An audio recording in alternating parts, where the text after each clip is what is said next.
Chapitre 5. Propriétés des ondes. Premièrement, diffraction. Tout d'abord, premièrement, qu'est-ce que la diffraction? La diffraction, c'est une propriété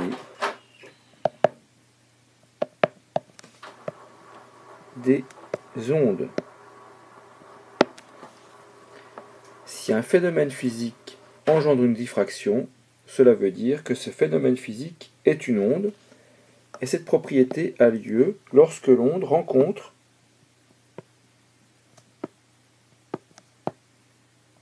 un obstacle, fente, trou, ou un obstacle type cheveux ou autre chose, dont la taille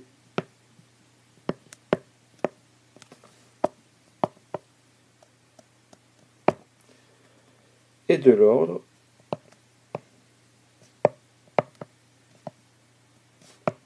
de grandeur de la longueur d'onde lambda du phénomène.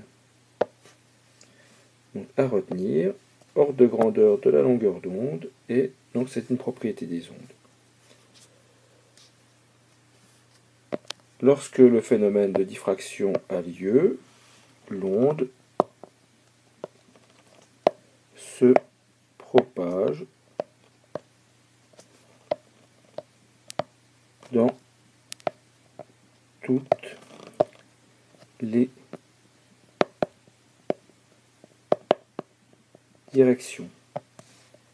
Par exemple, voici un obstacle ici, donc une fente, une onde mécanique qui arrive, donc les traits représentent l'espace représente une longueur d'onde. Voilà. Ici, lorsque l'onde arrive dans la fente, l'onde se propage dans toutes les directions.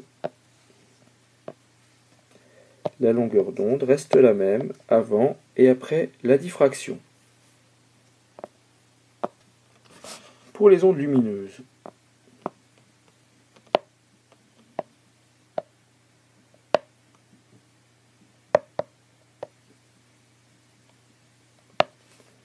prenons par exemple un cheveu éclairé par un faisceau laser, donc que nous représentons en perspective. Si l'on place un écran une certaine distance grand D entre l'obstacle, c'est-à-dire le cheveu, et l'écran, la figure de diffraction ainsi observée, donc si on représente ici l'axe donc suivi par le laser, la figure de diffraction va avoir une tache centrale et des taches périphériques qui vont être 2 fois plus petites en longueur jusqu'à ce que le signal lumineux soit complètement atténué. Donc voici, observez ici, la figure de diffraction obtenue par le laser rencontrant l'obstacle du cheveu. Si l'on représente le phénomène en l'observant du dessus, donc on a le faisceau laser qui arrive sur le cheveu, alors je vais un peu modifier l'échelle, enfin ne pas respecter l'échelle, pardon.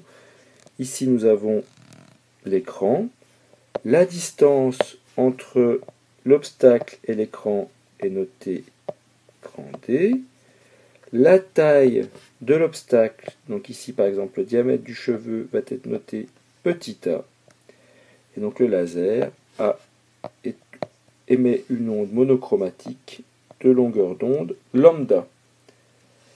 La figure de diffraction observée va avoir cette forme. Ici, on va avoir une tache centrale et des taches 2 fois plus petites sur les côtés jusqu'à l'atténuation du signal. Donc, si on présente ici en pointillé l'axe de symétrie, voilà.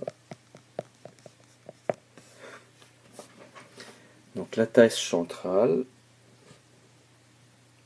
a une grandeur qu'on va noter grand L. Alors cette grandeur grand L va être mesuré entre l'endroit, le point où la lumière est la plus faible, ici entre la tâche centrale et la première tâche la plus proche, ici, et ici. Donc ça, nous allons le noter petit l. Si l'on agrandit cette figure, on constate que ici, entre le point A et ici le bord de la tâche centrale, on représente ici, on a un triangle rectangle, donc ici avec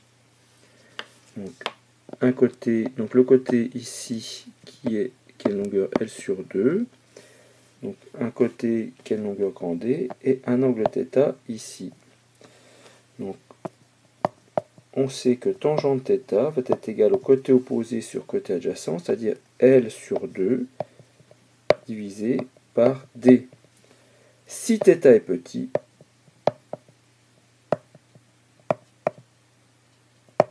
alors tangente θ est à peu près égale à θ, et nous avons l'égalité suivante, θ est égal à L sur 2D.